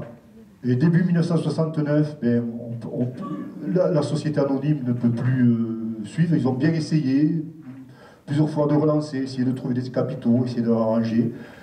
Ça ne marchait plus. Donc on vend en début 1969 le Pipermingit de la société bénédictine. Et le 31 décembre 1969, il y a un changement de direction. Mais c'est à Revel quand même, lorsque vous voyez du jet 27 encore de nos jours et du jet 31, dites-vous toujours que c'est ici que ça a été inventé. Enfin, ici plutôt à la zone industrielle de la Pomme, c'était pas ici. Là-bas ça a été. Alors les dernières publicités, là on rentre plutôt vers... il y a un peu de publicité d'ici de Revel, mais c'est surtout Bacardi, c'est surtout Bénédictine, Martini Rossi et Bacardi. Vous avez des thématiques parfois, genre les sensations excitantes avec jet au travers du sport, les trucs un peu comme ça, avec des plantes très particulières, des poissons, des piranhas, voilà. Et un peu, vous savez, le fameux gars qui disait que boire du jet, ça donnait envie de se donner au plaisir, mais voilà. Quand on est timide, vous buvez du jet et alors là, pas de problème, tout marche bien. Et enfin, il y a le petit gars qui sort un petit peu comme d'une lampe, comme Aladdin, il sort d'une bouteille de jet. Alors ça, il y a eu énormément, je n'ai pas pu tout vous montrer. Les gadgets, alors là, les gadgets, si vous voulez, ce soir, j'aurais pu m'habiller en jet, des chaussures jusqu'au chapeau. mais j'aurais été tout en vert. Je n'ai pas voulu. C'est beau le vert, hein, mais bon. Allez, les cravates, il y a les moutons de manchette, il y a tout. Voilà. Et puis les gadgets, les couteaux, les quarts. Donc, 10 janvier 1975, on transfère, parce qu'à la fabrique ici, on était vraiment un petit peu à l'étroit, et on transfère l'entreprise à la zone industrielle de la Pomme. Et le 10 janvier 1975, c'est la pose de la première pierre. Ça va durer pendant quelques... donc, en juin 87-88, c'est le regroupement Jet, Casanis, Marteau. Octobre 1988, c'est le départ de Revel. On annonce que l'entreprise s'en va, elle part de Revel. Immédiatement, un plan social est alors mis en place pour éviter qu'il y ait du chômage, parce que les gens, on leur propose d'aller à Gémenos au départ, c'est ça? Ou à Beaucaire, à Gémenos. Donc il y en a certains qui vont suivre pour qu'il y ait la suite, quand même, on ne peut pas comme ça qu'il y ait une cassure d'un seul coup. La plupart veulent rester à Revel, donc il y a un plan social qui se met en place, on crée l'entreprise de santé beauté. Et en 93, beaucoup plus tard, après que Bénédictine ait racheté la société anonyme Jet, il y a Martini Rossi qui achète l'entreprise Bénédictine, et puis Bacardi, en 93, rachète le tout actuellement. C'est Bacardi qui mène, si vous voulez, le marketing du Jet 27 et du Jet 31. Aujourd'hui, lorsque vous parlez de jeunes du Piperman, ben, ils ne connaissent pas. Par contre, le Jet a toujours du succès. Il y en a beaucoup, beaucoup. Ce sont des millions et des millions de bouteilles qui sont vendues. Et ils rentrent dans une dynamique, là, maintenant, pour essayer de relancer encore un peu plus le Piperman. Et d'ailleurs, c'est comme ça qu'est né un petit peu le projet. Hein. Ce projet d'écrire ce livre, c'est eux, il y a 3 ans, ils sont venus nous voir pour nous dire si on ne pourrait pas fouiller un peu plus l'histoire. Au début, on ne pensait vraiment pas arriver à 528 pages, on pensait leur faire 30-40 pages, mais voilà. L'arbre de Noël était trop beau, donc pendant 3 ans, on a écrit. Donc, actuellement, la publicité continue, on le voit, ça date d'il y a 3-4 ans. C'est dans la gare, peut-être la gare de Lyon, le métro. Et à Revel, que reste-t-il? Ben, on a beaucoup d'évocations. On aime notre passé, on aime notre patrimoine. La preuve, vous êtes tous là, vous êtes venus, on a régé. Eh bien, c'est Revellois, c'est à Revel. Et ce centre culturel qui a été créé, qui marche d'une façon étonnamment bien, ça marche à fond, avec la médiathèque et ainsi de suite, hein, eh bien, on a gardé tout ça. Et dernièrement, au mois de juillet, je ne sais pas si vous avez vu, les petits poteaux, ça c'est encore avant qu'ils soient refaits, les peintures de Jet sur les poteaux de la galerie du couchant ont été refaites, mais elles ont été d'une façon tout à fait exemplaire. C'est à savoir que quand vous allez les voir, vous n'avez pas l'impression qu'elles ont été faites au mois d'août de l'année dernière. Ils ont réussi à garder la patine, ils l'ont refait tel que c'était à l'époque. Vraiment, c'est une réussite. Voilà, et après, vous avez le cinéma Jet, la salle Claude Chabrol. Le présent et l'avenir, eh bien, comme je vous disais, les espaces de vocation, on les a revêts. On a aussi un patrimoine immatériel sauvé, c'est le bouquin. C'est toutes les anecdotes, ça c'est immatériel, mais il faut le garder sous la forme d'écrit. Ça c'est gravé dans le papier, c'est pas gravé dans le bois, bien qu'on soit dans la cité du bois, on l'a gravé dans le papier. On a un patrimoine matériel sauvé, et ça, Dieu sait qu'on a des choses importantes, les prix, les médailles en or, en argent existent, les bouteilles, les anciennes bouteilles, les étiquettes, les expériences, les cahiers d'expérience, tout est là. Pendant 3 ans, aucune erreur, aucun problème, avec 55 personnes, tous les descendants de Jet, vous avez été exceptionnel, et si on a fait ça, c'est vraiment grâce à vous, c'est vraiment grâce à vous. Vous nous avez fait confiance, vous avez bien fait, parce que maintenant, pour la pérennité, j'espère, alors là, je ne sais pas les chevilles qu'il y a, mais pour l'avenir, pour la pérennité, le Jet sera toujours là. Et enfin, il y a des projets. Et ouais, il y a des projets. Peut-être un film. Parce que, quand je vous ai parlé, ce qui m'a le plus marqué, et pour certains d'entre vous, ce qui m'a le plus marqué, c'est les lettres de Pierre Gite. Parce que là, c'est dans les 80 pages, rien que là, vous pouvez faire des séquences films formidables avec le gars, avec la calèche, sa bibi et son écureuil, avec sa cargaison, qui vont dans les petits villages, avec tous les petits problèmes qu'il pouvait y avoir avec les cafetiers, tout ça.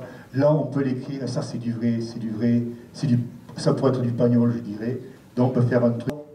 Je rappelle un petit peu, 1796, l'invention de Ponce, avec la parlamentaise déjà, mais la liqueur de menthe. 1896, on avait retrouvé, c'est un mauvais état, c'est la seule photo qu'on a, il y avait encore une affiche qui était collée dans un bâtiment près de l'entrée, sur le centenaire du Piperman, ils avaient fait une grande fête, le 14 et le 21 septembre 1896, donc ils avaient fêté le centenaire. Là, il n'y avait que Jean Gett, Pierre Gett était déjà décédé.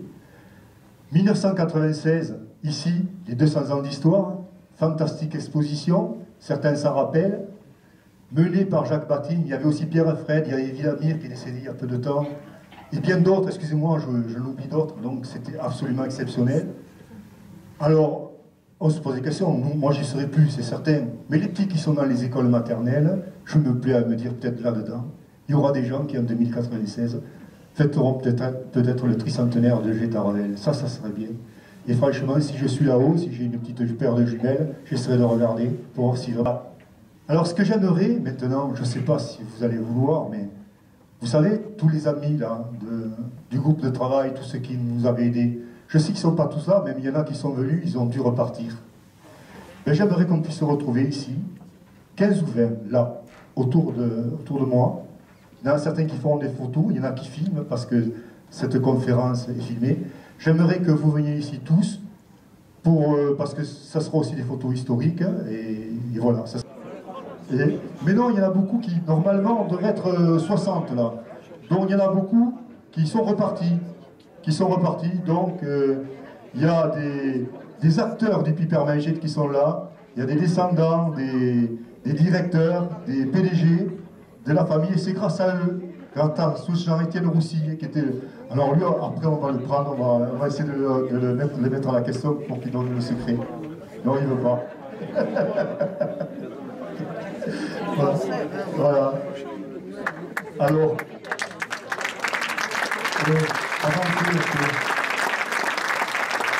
voilà. C'est eux que vous devez applaudir. Et ceux qui manquent, on se retrouvera. Merci les Prosper, les Martin, les Babon, les Mastor, et voilà, tous ceux que vous dites. Merci.